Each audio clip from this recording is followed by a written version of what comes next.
Hai, saya Amira Zaini. I am the founder of Amira Zaini. Kita jual tudung and also kita ada AZ Coffee, coffee brand under Amira Zaini. Okay, kalau siapa yang nak try makan tudung bawal, you guys boleh try. Tapi mungkin ada rasa tak confident atau rasa macam risau. Okay, tu pakai tudung bawal ni kan? Sebenarnya okay je, janji you pilih material yang sesuai and mestilah cari prints yang sesuai je dengan bentuk muka kita. Sebab kadang-kadang muka kita ni sesuai dengan design macam ni ataupun sesuai muka sesuai dengan design yang lebih simple atau it depends on.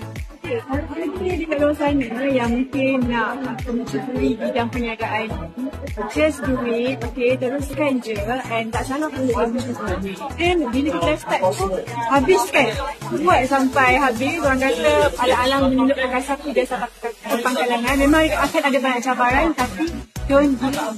Okay, kalau sekarang kita fokus dengan hidup, InsyaAllah sebenarnya dalam proses R&D juga sebenarnya untuk kita keluarkan apparel pula lepas ini. Doakan. Jadi kepada semua wanita bagaimana yang nak beraya nanti, pastikan kita pilih apa saja pakaian yang selesa untuk kita. Sebab sebenarnya kan, kalau raya ni kan, orang perempuan dah yang paling busy sekali. Jadi kalau kita paling busy, pastikan kita juga paling selesa.